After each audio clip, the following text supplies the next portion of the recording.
తేలనున్న బీసీల లెక్క కులగణనపై అసెంబ్లీలో తీర్మానం, ఏకగ్రీవంగా సభ ఆమోదం. ఈ టైంలో కులగణన కరెక్ట్గా చేపట్టడం కరెక్టేనంటారా? అసలు ఎందుకు కులగణన చేయాల్సిన ఆవశ్యకత ఇప్పుడు ఉందంటారు?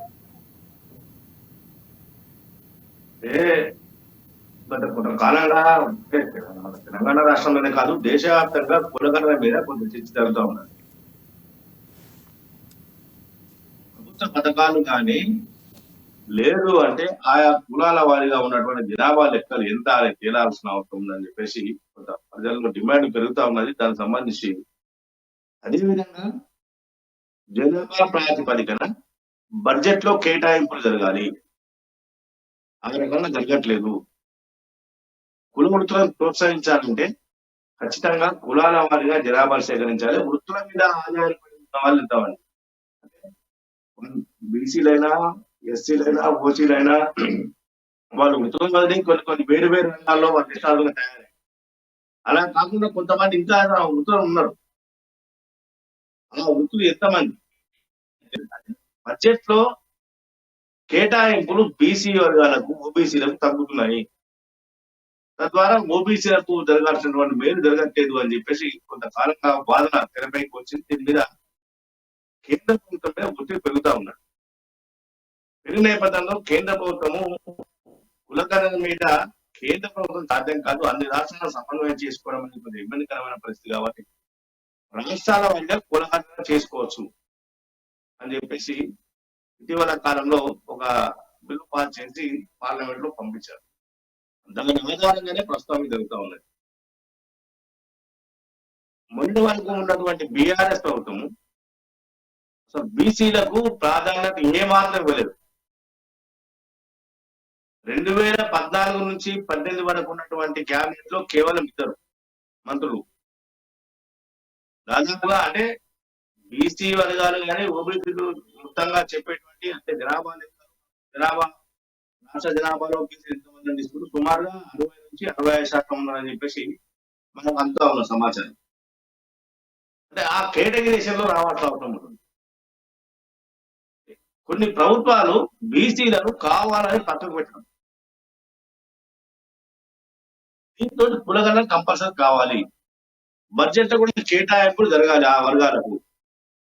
ఏ వృత్తులు వాళ్ళు ఎక్కువగా ఉన్నారు, ఒక్కో రాష్ట్రంలో ఒక్కో వృత్తులు ఎక్కువగా ఉంటున్నాయి, ఒక్కో జిల్లాలో ఒక్కో వృత్తులు ఎక్కువగా ఉంటున్నారు, ఒక్కో మండలంలో ఒక్కొక్క వృత్తికి ప్రాధాన్యత ఉంటుంది. కాబట్టి వృత్తుల వారిగా నెల కేటాయింపు జరగాలి, అవసరం ఉంది.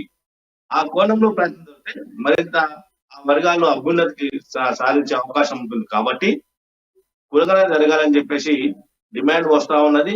గత ఎన్నికల సందర్భంగా, మన అసెంబ్లీ ఎన్నికల సందర్భంగా కాంగ్రెస్ పార్టీ స్వయంగా రాహుల్ గాంధీ, సోనియా గాంధీ హామీ ఇచ్చారు, ఖచ్చితంగా మేము చేస్తాం కులగణన.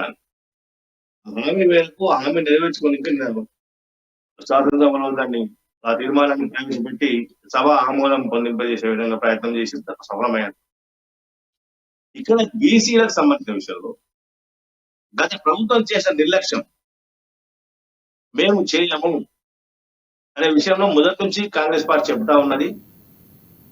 ఎమ్మెల్యే టికెట్ల కేటాయింపుల్లో కూడా బీసీలకు ప్రాధాన్యత ఇచ్చి వాళ్ళకి ఎక్కువ శాతం టికెట్ కేటాయించారు. దాదాపు జనాభా ప్రాతిపదికన వాళ్ళకి 60% వరకు వాళ్ళకు టికెట్లు కేటాయించారు. అన్ని వర్గాల వాళ్ళకు దాంట్లో సమప్రాధాన్యత ఇవ్వాలనే ఉద్దేశంలో కొంత ప్రయత్నం చేశారు, దాంట్లో సఫలమయ్యారు. వాస్తవానికి శాసనసభ కూడా కాంగ్రెస్ పార్టీ తరఫున అన్ని వర్గాల వారు ఆ సభకు ఎన్నికయ్యారు. అంటే కొన్ని చిన్న చిన్న కులాలలో బీసీ కులాలు కొన్ని ఉపకులాలు ఉన్నాయి, ఉపకులాల్లో మళ్ళీ ఉపకులాలు ఉన్నాయి. అట్లాంటి వాళ్ళకు కొంత ప్రాధాన్యత రావాల్సి ఉంటుంది. వాళ్ళకు నామినేటెడ్ పోస్టులు భర్తీ చేసి మేము న్యాయం చేస్తామని చెప్పేసి కాంగ్రెస్ పార్టీ రేవంత్ రెడ్డి గారు చెప్తున్నారు. కాబట్టి దానికి ఏ రకంగా చేస్తారని చూడాలి. బీసీ కులం జరగాల్సిన అవసరం ఉంటుంది. అది జరిగినప్పుడే బడ్జెట్ రూపకల్పన కానీ బడ్జెట్ అలాట్మెంట్ కేటాయింపులు సక్రమంగా జరిగే అవకాశం ఉంటాయి. ఆయా వర్గాలకు మేలు చేకూర్చి ప్రభుత్వం ప్రకటించే సంక్షేమ పథకాలు, అభివృద్ధి పదాలు అంటే అన్ని వర్గాలకు సమప్రాధాన్యత అందే అవకాశం ఉంటుంది అని చెప్పేసి కొంత చర్చ మొదలైంది.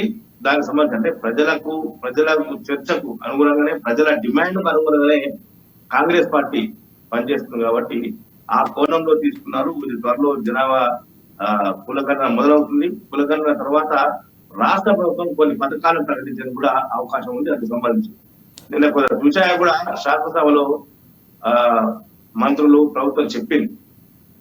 కులగణన తర్వాత రాష్ట్ర ప్రభుత్వం కొన్ని పథకాలు ప్రకటించే అవకాశం ఉంది. అంటే నిర్లక్ష్యానికి గురైన ఇంకా పేదరికంలో ఉన్నటువంటి వాళ్ళను అప్లిఫ్ట్ చేయాలి అనే ఉద్దేశంతో కొన్ని పథకాలు తీసుకురావాలనుకుంది. ఆ పథకాలను తీసుకొచ్చేందుకు ఈ కులగణన చాలా అవసరం అవుతుంది అని చెప్పేసి ప్రభుత్వం ప్రకటించే కాబట్టి ఈ కులగణనను మనం అందరం ఆహ్వానించాల్సిన అవసరం ఉంటుంది ఖచ్చితంగా. అంటే కేసీఆర్ అంటే మన బీఆర్ఎస్ ప్రభుత్వం నిన్న కూడా బీఆర్ఎస్ నేతలు కొన్ని చెప్పారు, కులగణన కంటే ఓబీసీ శాఖను ఏర్పాటు చేయమనండి. కేంద్రంలో మేము నరేంద్ర మోడీ లేఖ గతంలో తీర్మానం చేసి పంపించాం, ఖచ్చితంగా ఓబీసీ శాఖను ఏర్పాటు చేయాలి, ఓబీసీ శాఖ మంత్రిత్వ శాఖ లేదు అది ఏర్పాటు చేయాలి అని చెప్పేసి కొంత కోరారు. వీళ్ళు ఉన్నంత కాలము బీసీలను అసలు పట్టించుకోలేదు, అనగదొక్కి ఇంతవరకు బీఆర్ఎస్ రాష్ట్ర అధ్యక్ష పదవి కానీ